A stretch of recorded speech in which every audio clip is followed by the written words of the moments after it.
नमस्कार।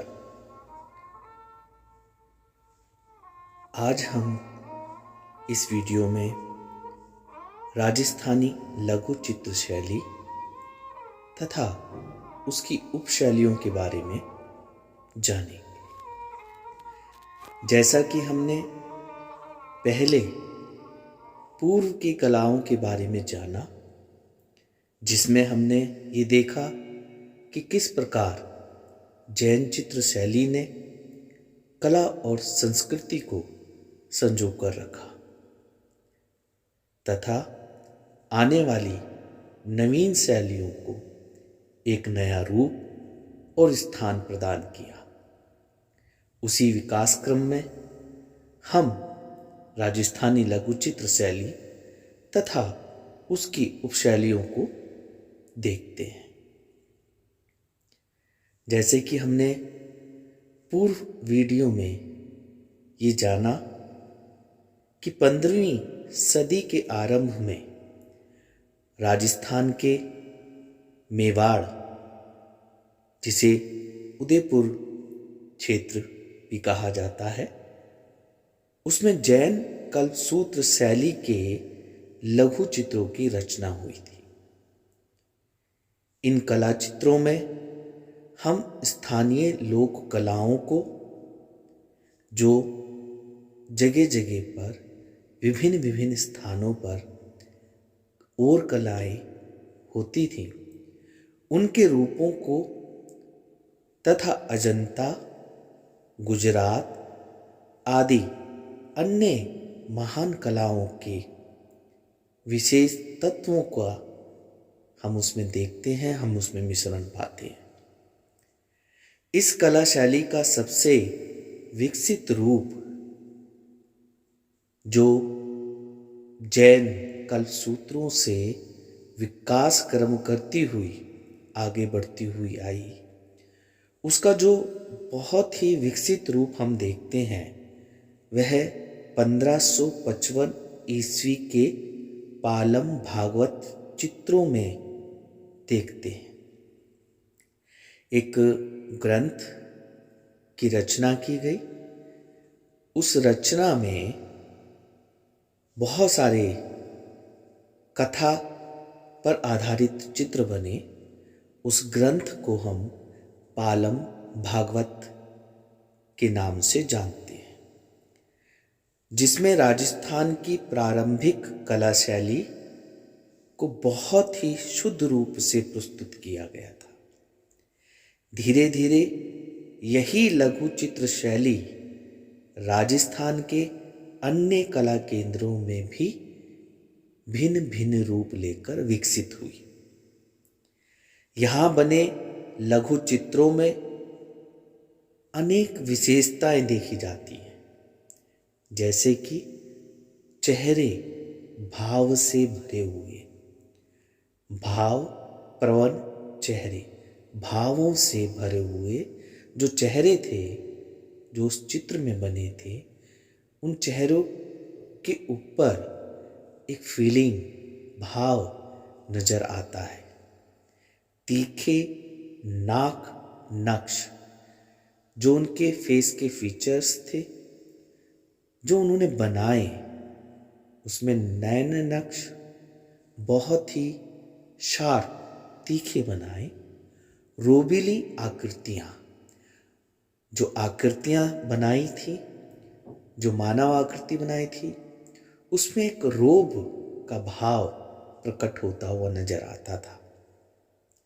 और विभिन्न मानवीय संवेगों का प्रस्तुतिकरण, डिफरेंट इमोशंस और फीलिंग को चित्रों में बहुत ही सशक्ततापूर्ण दिखाया।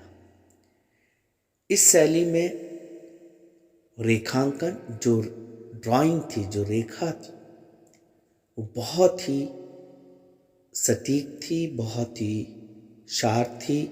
जो भी चित्रकार रेखाओं का इस्तेमाल करते थे, उनकी रेखाओं में स्किल, जो उनकी प्रैक्टिस, जो अभ्यास, वो बहुत अच्छे से दिखाई देता है। चटक रंग इस राजस्थानी लघु चित्र शैली की विशेषताएं रही हैं। चाहे वे कोई भी उपशैली रही हो राजस्थान की, उसमें चटक रंगों का प्रयोग बहुत ही बहुलता से किया गया है, बहुत ही अच्छे से किया गया है।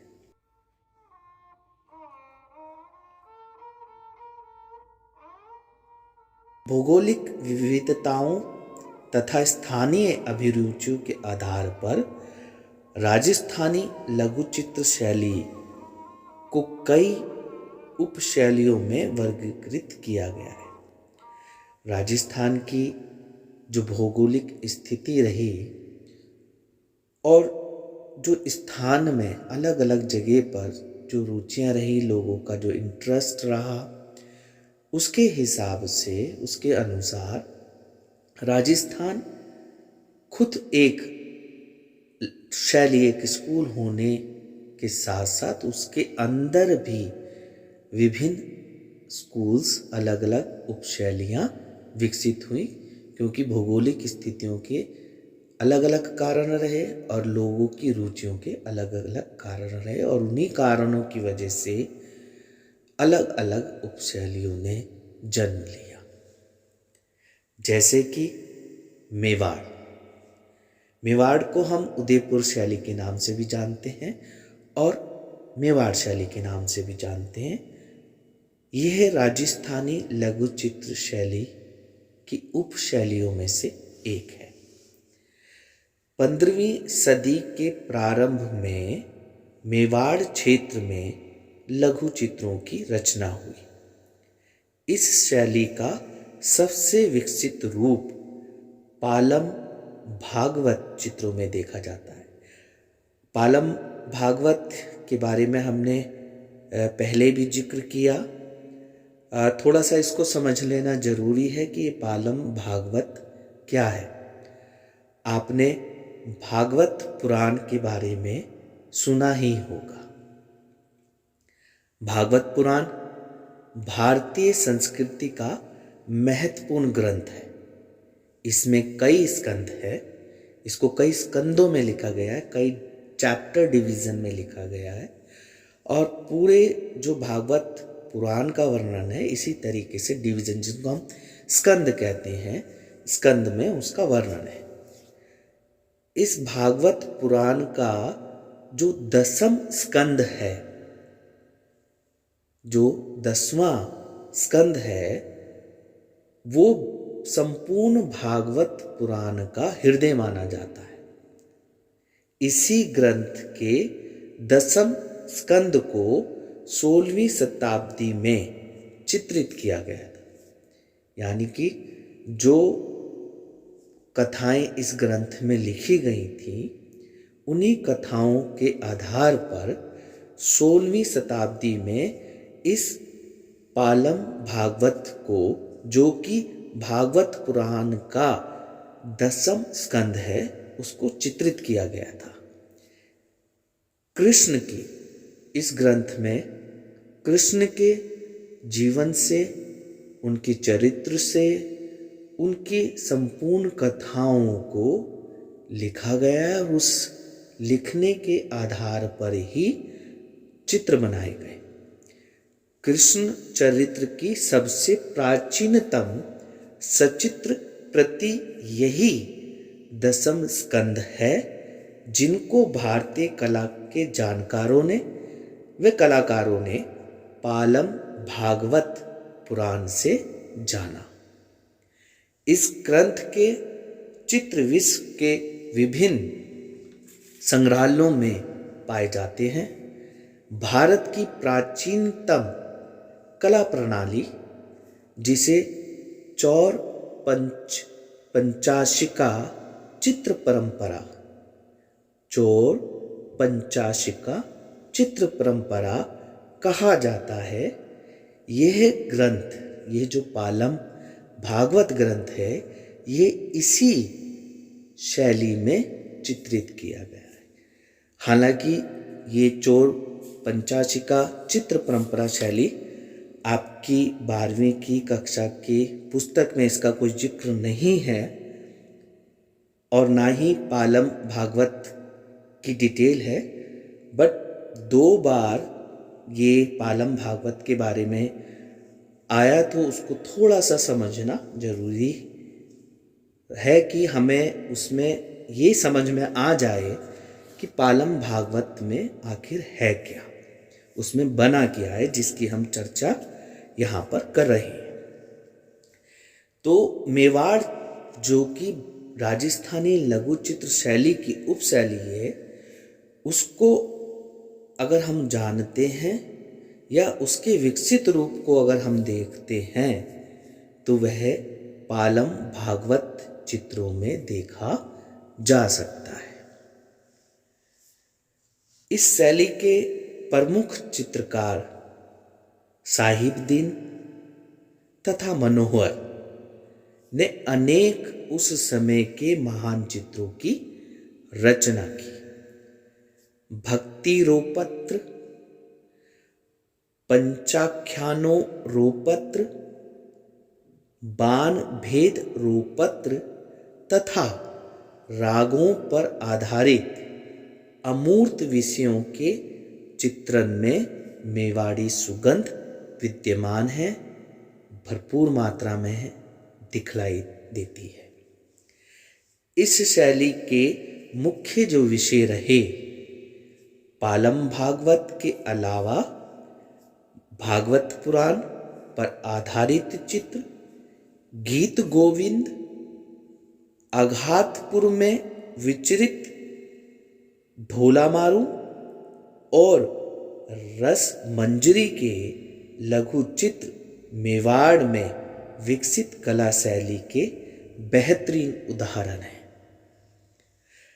इसके साथ साथ रसिक प्रिया, सूरसागर, रामायण तथा बिहारी सस्सई जैसे हिंदू विषयों पर बने चित्रों में मुगलों की शैलीगत परिपक्वता व भारतीय विषयों का बेहतर समन्वय दिखाई देता है।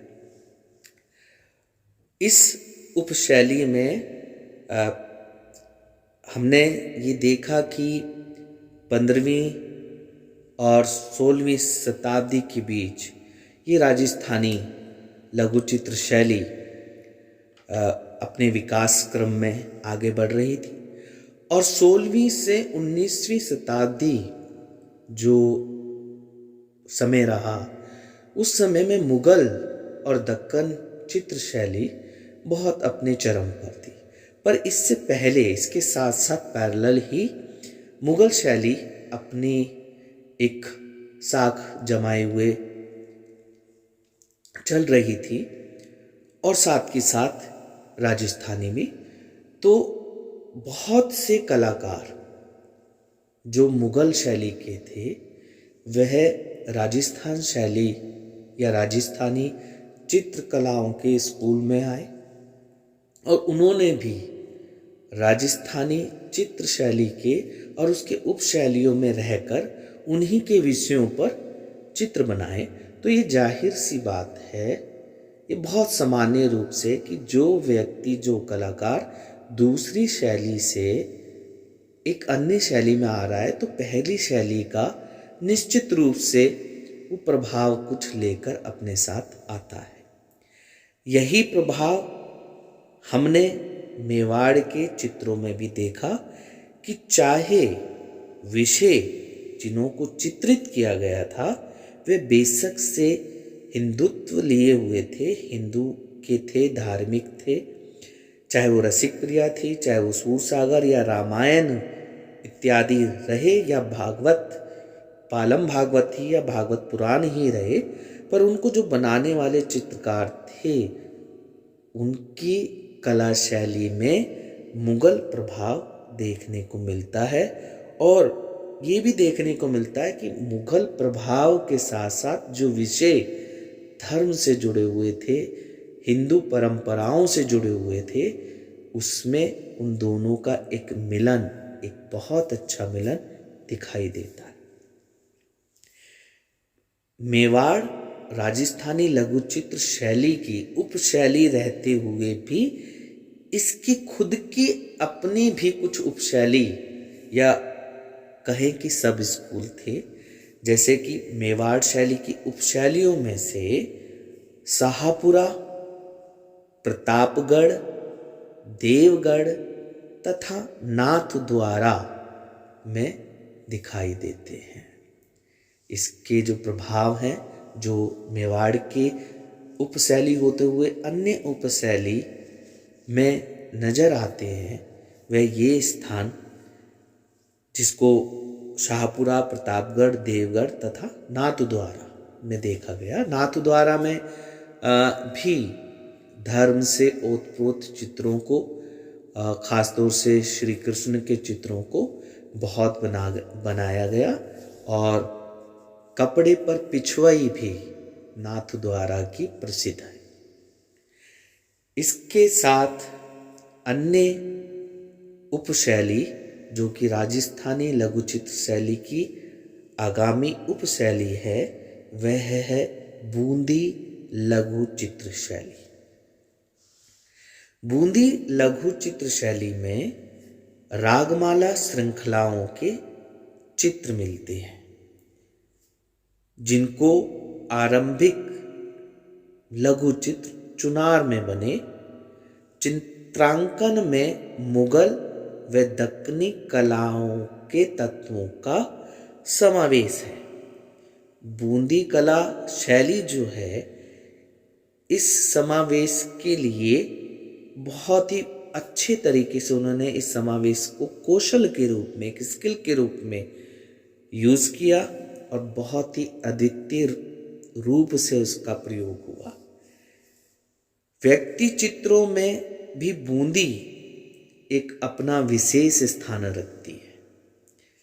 इस शैली के मुख्य विषय कृष्ण लीला, रसिक प्रिया, राग रागनी, लैला मजनू जैसे विषयों पर आधारित चित्र रहे हैं। ऐतिहासिक प्रसंग, कोई भी हिस्ट्री से रिलेटेड या इतिहास में उस समय में कुछ घटनाएं घटी, तो उनके चित्र भी, उन विषयों के चित्रों को भी इस शैली में चित्रित किया गया। व्यक्ति चित्र, ग्रामीण जीवन के दृश्य, ये ऐसे विषय बूंदी चित्र शैली के प्रिय विषय रहे हैं। इस शैली की जो मुख्य विशेषताएं रही हैं, रंगों का उत्कृष्ट मिश्रण, असाधारण किंतु प्रभावी, सामान्य रंग, संगठनात्मक एकरूपता, बारीक रेखांकन, वास्तविक व काल्पनिक के बीच अद्भुत मिलान। अब इस चीज को समझे कि जो वास्तविक दिखाई दे रहा है, नजर आ रहा है, उसको देखना और उसी में ही अपनी एक और इमेजिनेशन करना, और उस इमेजिनेशन और जो वास्तविक है, जो रियल है, उन दोनों को मिक्स करके चित्र विषय को चित्रित करना, ये बूंदी कला शैली की बहुत ही अच्छी उपयोगिता रही है। कॉन्ट्रास्ट कलर, प्रतिरोधी तत्वों को, जैसे कि प्रतिरोधी कलर हुए, कॉन्ट्रास्ट सब्जेक्ट हुआ, कॉन्ट्रास्ट कलर हुआ, फोरग्राउंड और बैकग्राउंड में कॉन्ट्रास्ट हुआ, इस तरीके के प्रतिरोधी तत्वों का असाधारण तालमेल भी बूंदी चित्र शैली में दिखाई देता है। जीवंत प्रकृति और मन को चमत्कारिक ढंग से वशीभूत कर लेने की क्षमता बूंदी शैली की विशेषता रही है। प्रकृति को बहुत ही चमत्कारिक, जैसे कि हमने अभी पढ़ा, अभी समझा कि जो वास्तविक है उसके साथ साथ काल्पनिक, अपनी कल्पनाओं को भी जोड़कर एक चमत्कारिक रूप प्रकृति का बूंदी शैली में दिखाया गया है।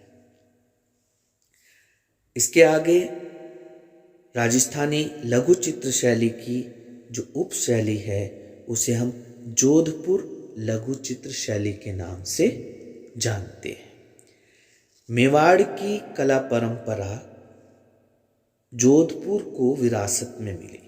जो हम मेवाड़ उपशैली में हमने देखा कि भक्ति पर आधारित, पालम भागवत पर आधारित जो चित्रांकन और जो विशेषताएं लिए हुए चित्र हुए, वह जोधपुर शैली को विरासत में मिले, जो 17वीं सदी के प्रारंभ में पाली रागमाला चित्रों में दिखाई देता है।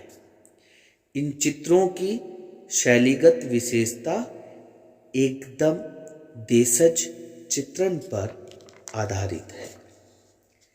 इस शैली के मुख्य विषय 12 मासा यानी कि 12 महीनों पर आधारित चित्र, ऋतुओं पर आधारित चित्र इस चित्र शैली में बनाए गए।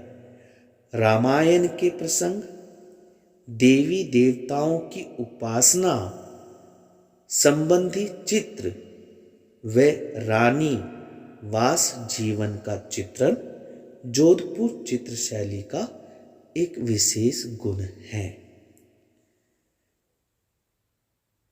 इसमें भी इसकी उपशैलियां रही सिरोही व नागौर। ये दोनों जो स्थान जोधपुर शैली के उपकेंद्र रहे। नागौर व्यक्ति चित्र के लिए जाना गया और सिरोही के जो चित्र विषय थे वो विविधता लिए हुए थे। जैसे कि हमने ऊपर समझा कि 12 मासा, रामायण, देवी देवताओं की उपासना के चित्र और रानीवास, जहाँ पर रानियाँ निवास करती थी। मुख्यतः ये देखा गया कि राजमहलों में जहाँ पर स्त्रियाँ, जहाँ पर रानियाँ होती थी, वह आम लोगों के लिए, वह पुरुष लोगों के लिए हमेशा प्रतिबंधित रहता था। उस जगह के चित्र इस विषय को लेकर जो इस शैली में चित्र बनाए गए, ये भी मुख्य रूप से इस शैली का एक विशेष गुण रहा। आगे बीकानेर लघु चित्र शैली। बीकानेर चित्र शैली में मुगल कला तत्वों की भरमार है, क्योंकि बहुत से जो चित्रकार थे मुगल दरबार को छोड़कर बीकानेर आ गए थे। इसीलिए मुगल चित्र शैली के जो अभ्यस्त, जो परफेक्ट, जो बहुत ही निपुण कलाकार थे, वह बीकानेर में आए। बीकानेर चित्र शैली परंपरा को अपनाया, उसको ध्यान में रखते हुए चित्रों की रचना की और उसका रिजल्ट, उसका परिणाम ये निकला कि एक नई शैली बीकानेर लघु चित्र शैली के रूप में अस्तित्व में आई, हमारे सामने आई। इस शैली के प्रमुख जो चित्रकार रहे, अली रजा, उस्ताद साहिबदीन, रुकनुद्दीन, नूरदीन व मुराद, इस शैली के प्रमुख चित्रकार थे। इस शैली के मुख्य जो विषय रहे, चित्रकारों ने अपना रुझान जो हिंदू मिथकों व उन विषयों को चित्रित करने में ही रखा जो पहले से होते आए। इस शैली में देवी भागवत, रागमाला, 12 मासा, हिंदू त्योहार, कृष्ण लीला, रामायण और क्षेत्रीय व भारतीय साहित्य के नायक नायिकाओं को प्रमुख रूप से चित्रित किया गया। शैलीगत विशेषताएं जो रही, तकनीकी दृष्टि से यह बहुत ही परफेक्ट इस शैली में चित्रकार थे। शारीरिक गठन हुआ था इनके चित्रों में, वे लय, गति एवं बारीकी के अलावा मन भावन रंग बीकानेर चित्रों में विशेष रूप से दिखाई देती है। इस शैली में जो बॉडी प्रपोर्शन था वो बहुत ही परफेक्ट बनाया गया। इसके साथ साथ जो रंग थे वो अट्रैक्टिव थे। बारीकी से रिदम सब्जेक्ट के हिसाब से जो कंपोजिशन था उस पर बहुत अच्छे से ध्यान इसमें रखा गया। इसके उपरांत अन्य उपशैली में राजस्थान की अन्य उपशैली में किशनगढ़ लघु चित्र शैली, ये राजस्थानी लघु चित्र शैली की बहुत ही उत्कृष्ट उपशैली रही, जो कि रहस्यमयी नारी सौंदर्य को लेकर किशनगढ़ चित्र शैली हमेशा लघु चित्र शैली परंपरा में छाई रही। नारी सौंदर्य का आदर्श रूप में बनी ठनी राधा और कृष्ण रूप में राजा सावंत सिंह का चित्रण किशनगढ़ शैली की अपनी पहचान है। हमने देखा है कि किशनगढ़ शैली राजस्थानी शैली में, जिसे हम इंडियन मोनालिसा के नाम से भी जानते हैं, किशनगढ़ शैली में बनी हुई जो कलाकार थे निहाल चंद, उन्होंने वो बनाई। बनी ठनी एक राधा के रूप में बनी ठनी को बनाया और राजा सावंत सिंह को कृष्ण रूप में दिखाया गया। थोड़ा सा इसकी ऐतिहासिक पृष्ठभूमि में अगर जाएं तो राजा सावंत सिंह कृष्ण भक्त थे और उस समय काल में कृष्ण भक्ति अपने चरमोत्कर्ष पर थी। वह कृष्ण के बहुत अच्छे भक्त थे। इतने डीप उनकी अंदरूनी भाव कृष्ण के प्रति थे कि उन्होंने अपना नाम बदलकर नागरीदास भी रख लिया था। वे शासन करते थे, राजपाट भी करते थे, पर साथ के साथ भक्ति भी करते थे और वे खुद भी एक बहुत अच्छे चित्रकार रहे। उन्होंने बहुत सारे चित्रकारों को आश्रय दिया और भक्ति से ओतप्रोत चित्रों को, जिसमें वे स्वयं को कृष्ण रूप में और अपनी प्रेयसी बनी ठनी को राधा के रूप में दिखाते थे। इस शैली के मुख्य विषय कृष्ण लीला प्रसंगों की भरमार है। रामायण के प्रसंग, आखेट यानी कि शिकार करते हुए दृश्य, व्यक्ति चित्र भी यहाँ पर बहुत मात्रा में मिलते हैं। सौंदर्य के आदर्श रूप में चित्रकारों ने बनी ठनी राधा और राजा सावंत सिंह के व्यक्ति चित्रण को बहुत मात्रा में चित्रित किया है। इसके बाद अग्रणीय जो राजस्थान चित्रकला की उपशैली रही वह रही जयपुर। जयपुर में राजा सवाई जयसिंह के शासनकाल में लघु चित्रकला को संरक्षण मिला। आमेर में अमूर्त विषयों पर अधिक चित्र बने, जो जयपुर चित्र शैली का उपकेंद्र आमेर रहा। उसमें अधिकतर अमूर्त विषयों पर चित्र बने।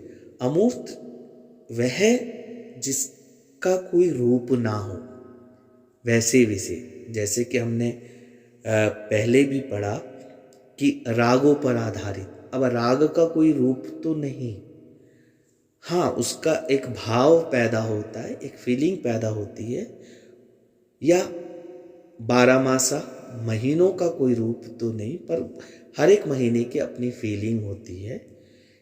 इस फीलिंग को ही, जिसका कोई रूप नहीं, जिसको सिर्फ हम एहसास करते हैं, उसे अमूर्त शब्द दिया जाता है। तो आमेर में ऐसे ही अमूर्त विषयों पर अधिक चित्र बने। जीवंत आकृतियां तथा गतिशीलता से भरे शिकार के दृश्य अजमेर और सावर की पहचान है। जो जयपुर शैली के अन्य और जो केंद्र थे वह अजमेर और सावर, उसमें शिकार करते हुए चित्रों को अधिक बनाया। शिकार करते हुए जो गति, जो भाव, जो एक्सप्रेशंस उस समय होते हैं, उनको बहुत बारीकी से पकड़कर, ध्यान रखकर चित्रों में चित्रित किया गया है। जालोर, जैसलमेर व पुष्कर भी इस शैली के अन्य केंद्र रहे हैं। इस शैली के प्रमुख चित्रकार मोहम्मद शाह एवं साहिब राम रहे, जो कि जयपुर शैली के प्रमुख चित्रकार थे। इस शैली के मुख्य विषय व्यक्ति चित्र, पौराणिक प्रसंग, राग रागनियों पर आधारित चित्रांकन, रति क्रीड़ा पर चित्रांकन व अमूर्त विषयों का चित्रांकन जयपुर शैली के मुख्य विषय रहे। शैलीगत विशेषताएं जो रही, विशाल पटल, जो सरफेस, वो बहुत अच्छे तरीके से वो चूज करते थे। सुसज्जित पृष्ठभूमि, फोरग्राउंड और बैकग्राउंड का बहुत अच्छे से ध्यान रखते थे। चटक रंग, भव्य हाशियों के बीच आदम कद व्यक्ति चित्र, प्रपोर्शनेट बॉडी, व्यक्तियों का जो चित्रण होता था, उनका जो अनुपात होता था, वो बहुत ही अच्छा और परफेक्ट रहता था। उत्कृष्ट संयोजन, जो कंपोजिशन थी वो बहुत ही परफेक्ट होती थी। अपूर्व नारी सौंदर्य, नारी का जो ब्यूटी थी, सौंदर्य था, वो बहुत ही सुंदरता से हम जयपुर शैली में दिखाई हुआ। उन्मुक्त आकृतियां व विषयगत विविधताएं इस शैली की मुख्य विशेषता रही। जयपुर की उपशैली अलवर, उसका कोई सानी नहीं था। यानी कि अलवर में जो चित्रकारी हुई, जो चित्र बने, वो चित्र बहुत ही उत्कृष्ट और बहुत ही सुंदर बने। अंतिम जो उपशैली राजस्थान की रही, वह रही कोटा शैली, कोटा लघु चित्र शैली। इसमें रामकथा, कृष्ण लीला, महाभारत व अन्य वैष्णव विषयों पर कोटा के चित्रकारों ने चित्रों को बनाया। कोटा व बूंदी में कुछ शैलीगत विशेषताएं जो हैं वो बहुत ही सामान्य हैं, मिलती हुई हैं, किंतु कोटा को 12 मासा चित्रण में विशेष स्थान प्राप्त है। कोटा चित्र शैली में 12 मासा, 12 महीनों पर आधारित जो चित्रांकन हुआ, वह इस शैली की मुख्य विशेषताएं हैं। इस शैली के जो मुख्य विषय रहे, मानव चित्र, त्योहार, उत्सवों पर आधारित चित्र, आखेट यानी कि शिकार का दृश्य, हरम, स्नानागार, वन्य जीवन तथा प्रकृति चित्रण में कोटा बहुत ही विशेष स्थान लिए हुए है।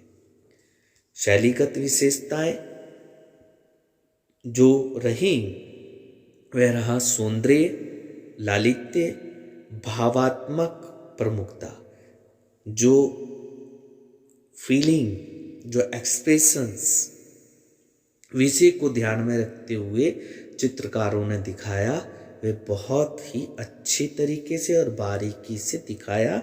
यह कोटा की मुख्य विशेषता रहती है। रानीवास दृश्य, अभिजात्य प्रसंग तथा व्यक्ति चित्रों के चित्रांकन में भी कोटा बहुत ही कल्पनाशील एवं जीवंत नजर आता है। कोटा की उपशैलियाँ जो उपकेंद्र हैं उनियारा व इंद्रगढ़ है। पौराणिक कथाओं व रागों पर आधारित अमूर्त विषयों के चित्रांकन में उनियारा का कौशल देखने को मिलता है और इंद्रगढ़ में व्यक्ति चित्रों को प्रमुखता दी गई थी। तो इस तरीके से राजस्थानी लघु चित्रकला की उपशैलियाँ जो कि हमने संक्षिप्त में उनकी विशेषताओं को, उनके चित्र विषयों को और उनके चित्रकारों को जाना। अगली वीडियो में हम राजस्थानी लघु चित्र शैली, उसकी उपशैलियों के जो विशेष चित्र हैं जो आपके पाठ्यक्रम में रखे गए हैं, जो कि परीक्षा के हिसाब से बहुत ही महत्वपूर्ण है। अगली वीडियो में हम प्रत्येक चित्र को चित्र के साथ दिखाते हुए उसका विवरण, उसका काल, उसका संग्रह, उसकी तकनीक इत्यादि को जानते हुए उस पर विवेचनात्मक पूर्ण अध्ययन करेंगे। तो अगली वीडियो तक आप सभी से यही एक आग्रह है कि आप सभी इसको बहुत अच्छे तरीके से सुने और साथ के साथ इसके चित्रों का अवलोकन करें और अपनी एक समझ जो कि इस वीडियो को देखकर लघु चित्र शैलियों के बारे में, राजस्थानी और राजस्थानी की उपशैलियों के बारे में बनी, उसको एक कॉपी पर, नोटबुक पर लिखने का प्रयास जरूर करें। तो अगली वीडियो तक आप सभी से यही एक रिक्वेस्ट, एक आग्रह कि इस चैनल को आप सब्सक्राइब करें, जो कि आने वाली हर एक वीडियो की इन्फॉर्मेशन, एक नोटिफिकेशन आपको मिल जाए और आप इन वीडियो से पढ़ते हुए कुछ लाभ उठा सको और कला संस्कृति के बारे में अच्छे से जान सको। तो आप सभी विद्यार्थियों का, आप सभी लोगों का बहुत बहुत धन्यवाद। अगली वीडियो तक आप सभी को नमस्कार।